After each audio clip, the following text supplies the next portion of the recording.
மறுபடியும் ஆர்வி உதயகுமார் அவர்கள் தாவேக்காவை கூட்டணிக்கு அழைச்சிருக்கிறாரு. என்ன நடக்கு, நாங்கள் கூட்டணிக்கே வரல, முதல்வர் வேட்பாளர் இவர் தான் அப்படின்னு சொல்லி தாவேக்காவினர் விஜயை கை காட்டின பிறகு மறுபடியும் அழைச்சிட்டு இருக்கிறது என்னதை காட்டுது? அதிமுக எவ்வளவு பரிதாபகரமான நிலைக்கு இன்னைக்கு வந்திருக்கு அதனுடைய தலைமையின் காரணமாக நம்ம பார்க்க வேண்டியிருக்கு.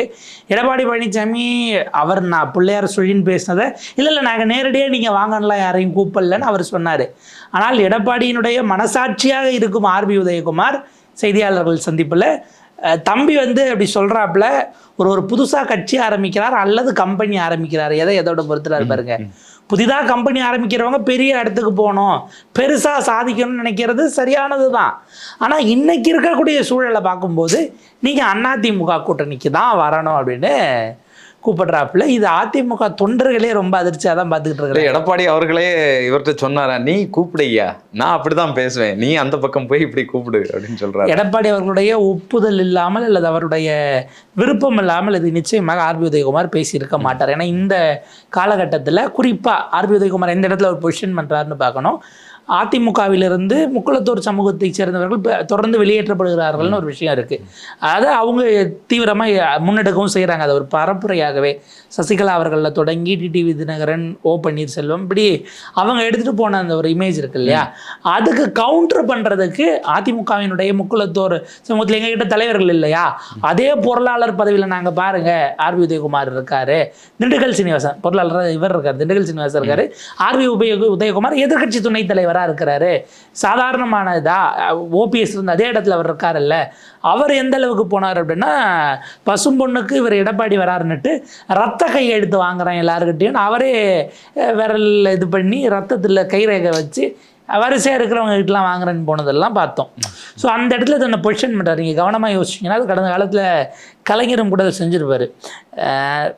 ராமதாஸ் அவர்கள் கூட்டணி மாற போகிறாருன்னு ஏதாவது கடுமையாக கண்டிச்சாருன்னா துரைமுருகனை விட்டு அறிக்கை விட விடுறது, அது ஒரு சிக்கல் இல்லாமல் ஓடிடும் அப்படிங்கிற மாதிரி அவர் அதை தலைவர்களை பக்கத்தில் இருக்கிறவங்கள முக்கியமானவர்களை இறக்கி விடுறது அப்படிங்கிறது. அது ரெண்டு ஆங்கிள். ஒன்று கட்சியில் ரெண்டாம் கட்ட தலைவர், அடுத்து அவர் தாங்கிறதாகவும் எடுத்துக்கலாம். அதே சமூகத்தை சேர்ந்த ஒருவர் எங்ககிட்டையும் இருக்காருல்ல, நீங்கள் அதை உங்கள் சமூகத்துக்கு நாங்கள் துரோகம் பண்ணோம்னா அப்புறம் அவர் யாருன்னு அவரை இறக்கி விட்டுறதுங்கிறதாவும் நீங்கள் எடுக்கலாம். தொண்டர்களும் அந்த சமூகத்து மக்களும் நம்ம ஆளுதான் பேசுறாங்க அப்படிங்கிற ஒரு பார்வை. 75 வருஷ கட்சியில் பொதுச் செயலாளர் யார் இருக்கா, நம்ம ஆள் தானேங்கிற அந்த ஒரு இமேஜ் இருக்கும். செகத்திரட்சியிலிருந்து பலருக்குமான இடங்கள் கொடுக்கப்பட்டிருக்கிறது. இப்போ அன்புமணிக்கு அப்படின்னா உங்களுக்கு எம்ஆர்கே பன்னீர்செல்வமோ அல்லது சிவசங்கரை விட்டு அறிக்கை கொடுக்க விடுறதுங்கிறதும் நம்ம அப்படி பார்த்துக்கலாம். ஸோ அந்த மாதிரி ஒரு ஈக்குவேஷன் வச்சு ஆர்பி உதயகுமார் அவருடைய விருப்பம் இல்லாமல் பேசியிருக்க மாட்டார். ஸோ எடப்பாடிக்கு இப்போ என்னென்னா செங்கோட்டையின் உடைச்சதோடு நீங்கள் அதை கொண்டு போய் பொருத்தி பார்க்கணும். அவர் சொன்னார் இல்லையா, நான் டெல்லிக்கு போனேன் கட்சியை உடைக்கிறதுக்காகன்னு சொல்கிறாங்க, ஒன்று சேர்த்து வைக்கிறேன் வாங்கன்னு கூப்பிட்டதே டெல்லி தான், பாஜக கூப்பிட்டுச்சு. எதுக்குன்னா அதிமுகவை ஒன்று சேர்க்க. இப்போ அவர் என்ன சொல்கிறாருன்னா எடப்பாடி பழனிசாமி அவர்கள்ட்ட, என்னை நீக்கினீங்க, என் பதவியை பறிச்சிங்கிறீங்களே, நான் என்னை கூப்பிட்டதே அவங்க தான், அவங்க கூட எப்படி நீங்கள் கூட்டணி வைக்கிறீங்க? ஒன்று எண்ணெய், அதாவது இந்த சோழ கொள்ளையில் கதிரை பறிக்க போயிட்டு, எப்போ சித்தப்ப என்ன நான் சின்ன பையன் தானே நடித்தேன், எங்கள் அண்ணன் மேலே கை வை பார்ப்போம் அப்படின்னு இவர்கிட்ட மாட்டின பிறகு கூப்பிட்ட வடிவேலுக்கு அப்படி இல்லை, காதுக்குள்ளே குருவி ரிங்கின்னு கேட்குவே டே சோனமுத்தா அப்படிங்கிற மாதிரி என்னை நீங்கள் நீக்கிட்டீங்க, என்னை வர சொன்னதே டெல்லி தான், இப்போ டெல்லி மேலே கை வைங்க பார்ப்போம்னு கூப்பிடுறாரோன்னு எனக்கு பின்னால் டெல்லி இருக்குது அப்படின்னு சொல்கிறார் எங்கள் அண்ணன் அப்படின்ட்டு அவர்கிட்ட காட்டுறாரான்னு ஒன்று இருக்குது.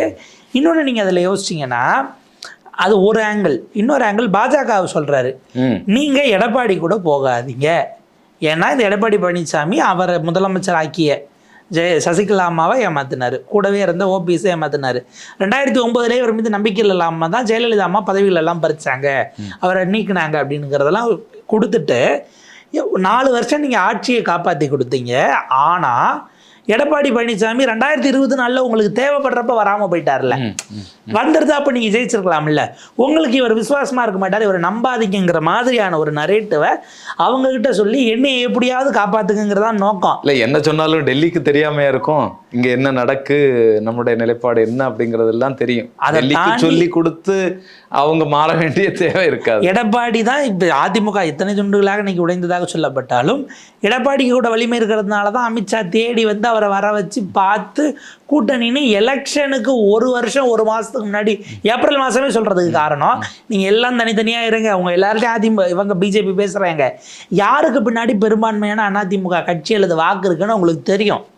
அதன் காரணமாக அவங்க எடப்பாடி அவர்களோட இருக்கிறதுங்கிறது தான் போகணுங்கிறதுக்காக தான் அண்ணாமலையே சைட்லைன் பண்ணி வச்சிருக்கிறாங்க. இல்லை சரிதான், ஏற்கனவே அவங்க அப்படிப்பட்ட நிலைப்பாடு எடுத்தாங்க. ஆனால் அதிமுக கப்பல்ல இருந்து எல்லாரையும் தூக்கி தூக்கி வீசக்கூடிய வேலையை எடப்பாடி அவர்கள் பண்ணிட்டு இருக்கிறாரே, இது பலவீனம் தானே. அவருக்கு ஒரு நம்பிக்கை இருக்கு. 2021 அஃப்கோர்ஸ் அப்படி ஒரு நம்பிக்கையின் அடிப்படையில் தான் அப்போ பேசினாங்க, எப்படியாவது டிடிவி உள்ள சேர்த்துருங்க, அவர் கூட எலெக்ஷனில் நிற்கலைங்கிறாரு, அவர் ஆதரவாளர்களுக்கு ரெட்டை இலையிலே சீட்டு கொடுங்க அப்படின்லாம் கேட்டது. அவர் எனக்கு என்னுடைய உளவுத்துறை போட்டிருக்கு, நான் ஜெயிச்சிருவேன், ஜெயிச்சுட்டு வந்து பார்க்குறேன் அப்படின்னு சொன்னதால் அமித்ஷா அதுக்கு மேலே ப்ரெஷர் பண்ணிக்கல. ஆனால் அதற்கு பிறகு அவர் என்ன சொன்னார்னா, ரெட்டை தலைமை இருந்ததுனால ஓபிஎஸ்னை முடிவெடுக்க விட்டதில் பல இடங்களில் சிக்கல் கொடுத்ததுனால அந்த தோல்விக்கு காரணம் அது நான் மட்டும் பொறுப்பு இல்லை அப்படின்ற இடத்துல வந்து அதை நகர்த்திடுறாரு. அப்படி பார்க்கும்போது அவர் 2024 தனித்து போய் நின்று கூட அஃப்கோர்ஸ் தேமுதிக சேர்ந்துக்கிட்டாங்க. ஒரு எஸ்டிபி நெல்லை முபாரக் சேர்ந்துருந்தார், அவருக்கு 1 சீட்டு, இவங்களுக்கு 5 சீட்டுன்னு நினைக்கிறேன். ஸோ இதை தாண்டி மீதி அதிமுக மட்டும் தனியாக போன கணக்கு தான் அது. அப்போ நான் ஒரு எலெக்ஷன் தான் என் கணக்குக்கு நான் தனியாக வந்து ஒரு கணக்கு போட்டு தவறாக போயிடுச்சு, உடனே நான் அப்போ கூட்டணி நின்றுட்டு பிஜேபி உள்ளே சேர்த்துட்டேன்ல, இப்போ நான் செஞ்சு பார்க்குறேன் அப்புறம் நீங்கள் கேளுங்கிற நிலைக்கு அவர் போகிறாரோன்னு ஒரு பாயிண்ட் இருக்குது. இது போதாதுன்னு அவருக்கு தெரிஞ்சதுனால, இங்கே 1000 சொல்லுங்க, அவர் ரொம்ப அந்த கிளைக்கழகத்திலிருந்து வந்தவர் தான், அவருக்கு அதில் எவ்வளவு ஏமாற்றங்கள் இருந்திருக்கும், யார் யாரை காலை வாரி இருப்பாங்க, இப்படியான எல்லா அரசியலையும் பார்த்துட்டு வந்த ஒருத்தருங்கிறதுனால இது பத்தாதுன்னு தெரிஞ்சதுனாலையும் தான் அடுத்தது விஜய்க்கான அழைப்பு. அவங்க மறைமுகமாக பல்வேறு விஷயங்கள் சொன்னாங்க, ரொம்ப ஹெவியாக கேட்குறாங்க அவங்க தரப்பில் என்னும்போது அதை அப்படியே ஆற போட்டாங்க. கரூர் சம்பவத்துக்கு பிறகு சரி நம்ம தம்பியை ஆதரிச்சு ரெகுலராக பேசினோம்னா ஒரு நன்றியிலையாச்சும் வருவாரான்னு யோசிச்சாங்க. அதுவும் இல்லைங்கிறத பொதுக்குழு மற்ற விஷயங்கள்ல அவங்க முடித்த பிறகும் கூட அதிமுக டெஸ்பரேட்டாக இருக்கிறது. ஏன்னா இதே ஆர்பி உதயகுமார் உங்களுக்கு பவன் கல்யாண் மாடல்னு ஏற்கனவே பேசிய போதே அது சர்ச்சையாச்சு. அதிமுகவில் வேற யாரும் அதுக்கு பிறகு அதை என்டார்ஸ் பண்ணலை. ஏன்னா பவன் கல்யாண் மாடலில் ஆட்சியில் பங்கு தரேன்னு நீங்கள் சொல்கிறீங்க, அதிமுகவினுடைய வரலாற்றில் எந்த ஒரு பொதுச் செயலாளரும் அவங்களுடைய வாய்ஸில் 2ஆம் கட்ட தலைவர்கள் ஆட்சியில் பங்கு தரேன்னு இது வரைக்கும் பேசுனதில்லை. தமிழக வரலாற்றிலேயே திராவிட கட்சிகள் எதுவுமே அப்படி பண்ணதே இல்லை.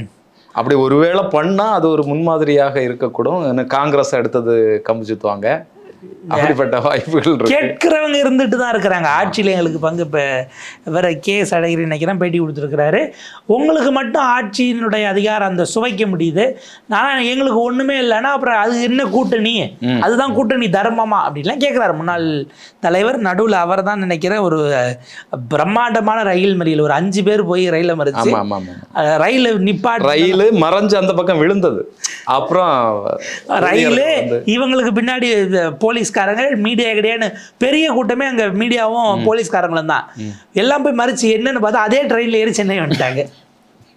ஸ்டேஷனுக்கு போக முடியாம நன்றி கடனாக அதுல ஏறி போறோம். ராகுல் மறைச்சோம், அதுலயே நாங்க ஏறி வரோம். ராகுல் பதவி பறிப்பு சம்பந்தமா அவங்க அதுக்கு எதிராக ரயில் மறியல் நாங்க 5 பேர், அது ரொம்ப நாள் கழிச்சு பண்ணாங்க, எண்ணி 5 பேர். ஆமா, அதெல்லாம் முடிஞ்சு போய் கோர்ட்ல கேஸை போட்டு விவாதம் போய் அப்புறம் தீர்ப்பு சொல்றோன்ட்டாங்க, மறைச்சு டக்குன்னு ஏறி அதிலே ஏறி சென்னை வந்து சேர்ந்துட்டாங்க.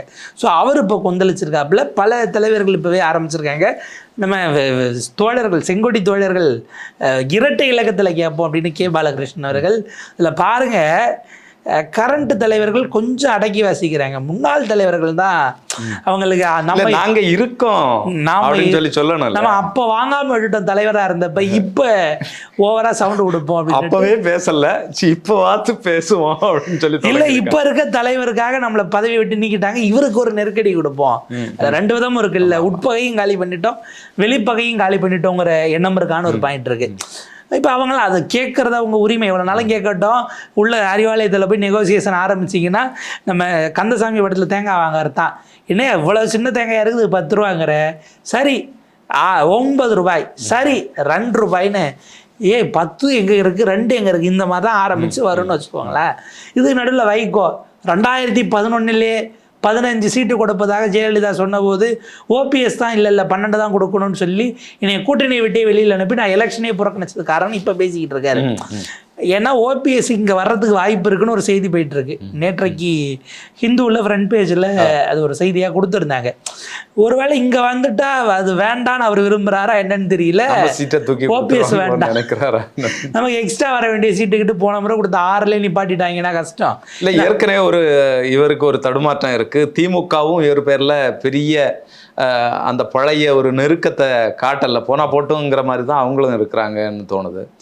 இல்லை, அதனால தான் அவர் மிக அதிகமாக இப்போ விஜயெல்லாம் கடுமையாக கண்டிச்சு அறிக்கை விட்டார். அவ்வளவு காத்திரமாக அவர் இதுக்கு முன்னாடி இலங்கை அரசு கண்டிச்சு தான் அவ்வளோ கடுமையாக விட்டுருக்காரு. சர்வதேச அரசியல், இலங்கை, ராஜபக்சே அந்த அளவுக்கு கடுமையான வார்த்தைகளை பயன்படுத்தி அவர் விஜயை விமர்சிக்கிறார். அப்படின்னா தளபதி மு.க. ஸ்டாலினை மீண்டும் முதலமைச்சர் ஆக்குவோம்னு வைகோ ஆரம்பிச்சிட்டார். இந்த பக்கம் திரும்ப ஆரம்பிச்சிட்டார். எல்லாம் ஒரு பக்கம் அது போயிட்டுருக்கு. அதாவது கூட்டணி பிரியறதுக்கு வாய்ப்பு இருக்குது அப்படிங்கிற விவாதம் வருது. அப்படின்னா இல்லை நாங்கள் ஒன்றா தான் இருக்கோம். இப்போ எஸ்ஐஆர் போராட்டம் எல்லாம் இதில் எல்லா மாவட்ட தலைநகரத்துக்கும் பாருங்கள் எப்படி பேரணியாக வராங்கிறதெல்லாம் பாருங்கள். ஸோ அதை ஒரு பக்கம் அங்கே செட்டில் பண்ணுறாங்க. ஆனால் அந்த டிஸ்டர்பன்சஸ் இதில் பழைய சீட்டே பழைய இதை தான் கொடுக்குறாங்கனாலும் தொடர்றதுக்கான வாய்ப்பு மட்டும்தான் இருக்கு. ஏன்னா அந்த பக்கம் பிஜேபி இருக்குது, நீங்கள் போக முடியாது. விஜய் கிட்ட சேர்த்துக்க முடியுமா, எந்த அளவுக்கு அதுக்கு வாய்ப்பு இருக்குங்கிறது இருக்கு இல்லையா. நீங்கள் தன்னை ஓரளவுக்கு நிரூபித்து விஜயகாந்த் அவர்கள் கூட போய் என்ன நடந்துச்சுங்கிறத பார்க்க முடிஞ்சது மக்கள் கூட்டணியில். ஸோ அப்படியான சிக்கல்கள் ஓடிட்டு இருக்கும்போது எடப்பாடி அவர்கள் இப்போது வெளிப்படையாக அழைத்திருக்கிறார். ஆர்பி உதயகுமார் விஜய்க்கு மட்டுமல்ல இன்னும் 2 பேருக்கும் அழைப்பு கொடுத்துருக்கிறார். ஒன்று பாட்டாளி மக்கள் கட்சி, பாட்டாளி மக்கள் கட்சியும் தேமுதிகவும் எங்கள் அணிக்கு வரணும் அப்படின்னு கட்சியினுடைய பேர் சொல்லியே தேர்தல் நெருக்கத்தில் போகும்போது இதில் நீங்கள் அதெல்லாம் அப்படி தயங்கிட்டு இருந்தோம்னா வேலைக்கு ஆக்காது வாங்கன்னு 2 பேரும் ஆளுக்கு ஒரு ராஜ்யசபா சீட்டு கேட்டுட்டு ராஜ்யசபா சீட்டை ஃபஸ்ட்டு எழுதி முதல்ல அதுக்கு கையெழுத்து போடுங்க, எம்எல்ஏ சீட்டை அப்புறம் கூட பார்த்துக்கலாங்கிற நிலையில தான் அவங்க 2 பேர் இருக்கிறாங்க. அதில் பிரேமலதா அவர்களுக்கு ஏற்கனவே கொடுப்பதா வாக்கு கொடுக்கப்பட்டிருக்கிறது. அவங்க அதில் ஏமாந்ததே இன்னும் வந்து அது நெஞ்சமெல்லாம் புண்ணா போச்சு தம்பிங்கிற இதில் இருக்கிறதுனால முதல்ல அவங்கள ஆற்றுப்படுத்தணும்.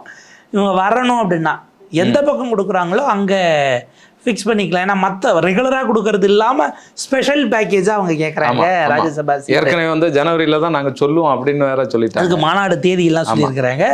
அந்த மாநாடு எதுவும் கரூர் அளவுக்கு சிக்கல்கள் இல்லாமல் நடக்கும்னு நம்ம நம்பலாம். ஐ திங்க் கடலூர் மாவட்டத்தில் தான் குறிப்பிட்ட இடத்தை அறிவிச்சிருக்கிறாங்க. அங்கே நாங்கள் மாநாடு நடத்தி மாநாட்டிலிருந்து பிரகடனம் அப்படியே அங்கேருந்து நேராக வந்து சென்ட் ஜார்ஜ் கோட்டைக்கு உள்ளே போகிறதுங்கிறதுக்கான அந்த ரூட் கிளியர், அந்த வழி சரியா இருக்கு.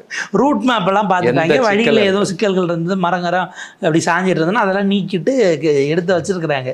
ஸோ அவங்களுடைய அரசியல் பயணத்துல சிக்கல் இருக்காது. அது எந்த அரசியல் கட்சியாக இருந்தாலும் நீங்கள் அதை கிளைம் பண்ணுறதா, நாங்கள் இருக்கிற கூட்டணி தான் ஆட்சி அமைக்கும்னு எல்லாரும் தேர்தல் நேரத்தில் கிளைம் பண்ணுவாங்க. அதில் என்ன சொல்கிறது, அவங்க சிறிய கட்சியாக இருந்தால் வளர்கிற கட்சி நம்ம வச்சுக்கலாம். சிறிய கட்சி இல்லை உதிரி கட்சிங்கிறதெல்லாம் அவங்கள அவமானப்படுத்துகிற மாதிரி இருக்கும். அது வேண்டாம். அவங்களால முடிஞ்ச வரைக்கும் அரசியல் பண்ணுறாங்க. இதுக்கு நாட்டில் நாங்கள் வாய்ப்பு கிடைத்தால் திமுக கூட்டணியில் சேருவோம்னு தனியரசு போட்டவர்கள் அவர் அந்த பகுதியில் அதிமுக இதில் நின்று எம்எல்ஏ ஆனவர் கடந்த காலத்தில் 2016 கொங்கு பகுதியில் ஏற்கனவே ஏஆர் ஈஸ்வரன் இங்கே கூட்டணிக்குள்ளே தான் இருக்கிறாரு. இருந்தாலும் அந்த ஒரு ஓட்டு கூட சிதறிடக்கூடாதுங்கிற எண்ணத்தில் திமுக சேர்த்தா அப்படியான ஆட்கள் எல்லாம் உதயசூரியனில் நிற்க வச்சோம்னா இவங்க எம்எல்ஏ கணக்கில் வந்துடும். அது ஒன்று இருக்குது. இப்படி 2 கட்சிகளுடையும் மாறி மாறி நின்று அந்தந்த கட்சி சின்னத்தில் நின்னதுனால கட்சியினுடைய சின்னத்தை பறி கொடுத்து அங்கீகாரத்தை பறி கொடுத்தவங்களும் இருக்கிறாங்க. நீங்கள் மனிதநேய ஜனநாயக கட்சியோ அல்லது மற்ற இருக்காங்க இல்லையா, வேறு ஜவாஹர்லாவோ இவங்களும் இப்போ சமீபத்தில் இழந்ததையும் நம்ம பார்க்க வேண்டியிருக்கு. அப்போ அவங்களுக்கு அவங்க நெருக்கடி, அவங்க சிக்கல் இவ்வளவையும் தாண்டி போனோம். இதில் பாட்டாளி மக்கள் கட்சின்னு அதிமுக கூப்பிட்டுருக்கேன். எந்த பாட்டாளி மக்கள் கட்சின்னு ஒரு கேள்வி இல்லை. அவங்க முதல்ல அவங்களுக்கு இடையில இருக்கக்கூடிய சச்சரவுகளை தீர்க்கணும். சச்சரவு தீருமா அப்படிங்கிறது இருக்கு. அந்த ஒரு சம்பவத்தோடு அது நின்றுடணுங்கிறது தான் எல்லாருடைய எதிர்பார்ப்பாகவும் இருக்கு. ஏன்னா நீங்கள் கையெழுப்புங்கிற இடத்துக்கு போயிட்டு நீங்கள் கடைசி வரைக்கும் பாருங்க 2 தலைகளும் அவங்களுக்குள்ள எதுவும் இல்லாமல் பின்னால் இருக்கக்கூடிய ஆதரவாளர்கள் மோதிக்கிறார்கள் அப்படிங்கிறது ஏற்கத்தக்கதாங்கிற கேள்வி வருது. நீங்கள் வந்து உங்களுடைய சமூகத்துக்கான பிரதிநிதித்துவம்னு தொடங்கிட்டு உங்களுடைய சமூக மக்களுக்குள்ளேயே உட்பகையை வளர்க்குறீங்களா, அந்த இடம் சரியானதா அப்படிங்கிறதுக்கு அன்புமணி எதிர்த்து அக்கா கருத்து சொல்றது, அவரே பேட்டி வச்சு அன்புமணிக்கும் சௌமியாவுக்கும் எனக்கும் பாட்டாளி மக்கள் கட்சிக்கும், அதாவது பாட்டாளி மக்கள் கட்சி இவரும் ஒன்றா, அந்த பக்கம் அவங்க 2 பேருமா, எங்களுக்கும் எந்த ஒட்டும் கிடையாது உறவும் கிடையாது அப்படின்னு அவர் மறுபடியும் ஒரு பேட்டியை தோட்டத்தில் வச்சு கொடுத்துக்கிட்டு இருக்காரு. இப்போ தேர்தல் நெருக்கம் அப்படின்னும் போது தான் எல்லாம் அவங்களுடைய வெயிட்டை காட்டுறதுக்கான வேலைகளை தொடங்குறாங்க. அதிமுக வெளிப்படையாக தான் பலவீனமாக இருப்பதை பொதுவெளியில் திரும்ப திரும்ப ஒப்புக்கொள்கிறது. இது இப்போ இந்த எஸ்ஐஆர் தொடர்பான விஷயங்களோ இல்லை கிரவுண்டில் மக்கள் பிரச்சனை கையில் எடுத்துகிட்டு திமுகவுக்கு எதிரான அரசியலையோ பண்ணக்கூடிய சராசரி அதிமுக தொண்டனை பலவீனப்படுத்தும் உளவியலாக. இப்போ ஒன்றும் இல்லை, விஜய் எத்தனை முறை நீங்கள் கூப்பிட்றீங்கன்னா ஊருக்குள்ளே வேணாம் அவங்க வீட்டிலே ஒரு விஜய் ரசிகன் தாவேகா இருக்கிறவங்க இருக்கான்னு வச்சுங்க, எங்கள் தலைவரை நம்பி தான் நீங்களே இருக்கிறீங்க அப்படின்னு பேசினா நீங்கள் தினசரி அதை டீல் பண்ணணும். அங்கே ஊருக்குள்ளே கிராமத்தில் சராசரி அரசியல் பண்ணுறவங்க இருக்கிறாங்கல்ல, அந்த தொண்டரை நீங்கள் என்ன ஆக்குறீங்கிறது இருக்கு இல்லையா. நீங்கள் ஒரு வருஷத்துக்கு முன்னாடி வேலை பார்த்தோம், ஏற்கனவே கூட இருக்க பாஜகவே உள்ள ஒட்டிச்சா அப்படிங்கிற ஒண்டுது இல்லை இந்த ஜெல்லார ப்ராசஸ் நடக்குதான்னு ஒரு கேள்வி இருக்குது. அதை பிரிக்கக்கூடிய வேலை செய்கிறதுக்கு நிறைய பேர் இருக்காங்க, ஏற்கனவே அண்ணாமலை வகையறாக்கள். இன்னொரு பக்கம் அண்ணாமலையை ரிமூவ் பண்ணது அப்படிங்கிறது கொங்கு பகுதியில் பாஜகவுக்கு நயினார் அவங்க அந்நியராக பார்க்குறாங்களோன்னு ஒரு பார்வையும் இருக்குது. ஏன்னா அவர் இப்போ கொங்கு பகுதியில் பிரச்சார பயணம், அவர் ஒரு பயணம் போயிட்டுருக்காரு இல்லையா, தமிழ்நாட்டை காக்க ஒரு தமிழனின் பயணம்னு அவர் ஏதோ ஒரு பேர் வச்சு போயிட்டுருக்காரு. அந்த பயணம் நடக்குதா இல்லை கொங்கு பகுதியில் ரெஸ்பான்ஸ் இருக்கா, இவர் போயிட்டு தான் இருக்காரா, பயணப்படுறாரா, இதுவே தெரியாத மாதிரியான ஒரு சூழலும். தமிழ்நாட்டை எப்படியாவது காப்பாற்றியே தீரணும், ஆளாளுக்கு கிளம்பி போயிட்டே இருக்கிறாங்க. எடப்பாடியார் ஒரு பக்கம், நயினார் ஒரு பக்கம் போயிட்டு இருக்கிறாரு, பிரேமலதா, அன்புமணி எல்லாம் பயணம்தான். இவன் இப்போ விஜயோட இதனால அது மட்டும் இப்போதைக்கு நின்றுருக்கு. அது திரும்ப ஜனநாயகன் ப்ரமோஷனுக்கு தேவைப்பட்டால் அவர் மறுபடியும் கிளம்புவார் அப்படிங்கிற மாதிரி ஓடிட்டு இருக்கு. அதாவது இப்போ அதிமுக தன்னுடைய பலகீனத்தை இவ்வளோ வெளிப்படுத்துவதுங்கிறது அதிமுகவுக்கே நல்லதல்ல. நீங்கள் திமுகவை எதிர்த்து அரசியல் பண்ணுறதுக்கு எவ்வளவோ விஷயங்கள் இருக்குது, அதை மக்கள் மத்தியில் எடுபடுற மாதிரி. இப்போ இன்னைக்கு 100வது நாளாக தூய்மை பணியாளர் போராட்டம் சென்னை ரிப்பன் மாளிகையில் நடந்துகிட்டு இருக்கிறது. போலீஸ் அவ்வளோ கூச்சிருக்கிறாங்க. 100வது நாளுங்கிறதுனால ஒருவேளை இவங்க கோட்டையை முற்றுகையிட்டுருவாங்களோ, இல்லை கலைஞர் சமாதிக்கு நாங்கள் போக போகிறோம், அங்கே போய் கண்ணீர் விட்டு அழுது ஒப்பாரி வச்சு ஒரு போராட்டம் பண்ண போகிறோம் அப்படின்னு சிலர் சொன்னதுனால அங்கே போய் பாதுகாப்பை வெள்ளப்படுத்திட்டு இருக்கிறாங்க. இதில் கூட போய் அப்படி போகிறவங்களாம் நான் கூட போகிறேன்னு ஒரு எதிர்கட்சி தலைவர் கூட நின்று அவங்கள கூப்பிட்டுட்டு நான் கூப்பிட்டு வலுவாயிருமே போனா அது வேற. ஒருத்தர் என்னன்னா அவங்களை பூரா பஸ்ஸில் ஏற்றி பனையர் கூப்பிட்டு வர சொன்னால் வாங்கங்கிறாரு. இன்னொருத்தர் எங்கே இருக்காருன்னு தெரியல. எடப்பாடி பழனிசாமி அவர்கள் இன்னைக்கு போய் அவங்கள சந்திச்சுட்டு அவங்களோட ஒரு மணி நேரம் உட்கார்ந்துருந்து அவங்களுக்காக பேசுங்க செய்யுங்க என்னன்னு ஏதாவது போராட்டம் வலுப்பெறும். அது போராட்டம் வலுப்பெறும். அது ஆக்கப்பூர்வமாக அரசை கேள்வி கேட்கிற அரசியலாக இருக்கும். அதிமுக அது பலனா மாறும் அப்படிங்கிற இடம் வருது இல்லையா. திமுகவுக்கு எதிராக இன்னைக்கு பல பிளேயர்ஸ் உள்ள வரும்போது நான் தான் மாற்றுறேன்னு அந்த இடத்துல நீங்கள் உங்களை நிரூபிக்க வேண்டிய தேவையும் இருக்கிறது. எப்போ நீங்கள் இவ்வளவு வக்காலத்து வாங்கிய பிறகும் விஜய் தாவேகா திமுக தான் போட்டியேனா அதிமுக ஒரு பொருட்டே இல்லைன்னா அவர் திரும்ப உங்களுக்கு பதில் சொல்லிட்டாரு.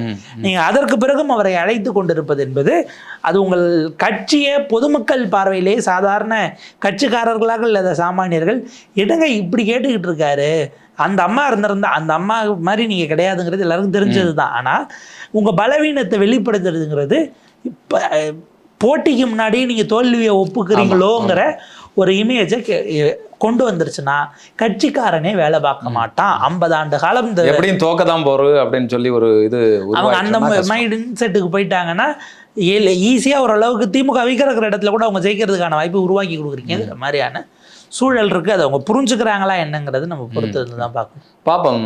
பொறுத்திருந்து வரக்கூடிய நாட்களில் இந்த கூட்டணி கணக்குகள் அதிமுக தவேகாவினுடைய நிலைப்பாடுகள் என்னதாக இருக்குது அப்படிங்கிறத பொறுத்திருந்து தான் பார்க்க வேண்டியிருக்கும். பேசுவோம்.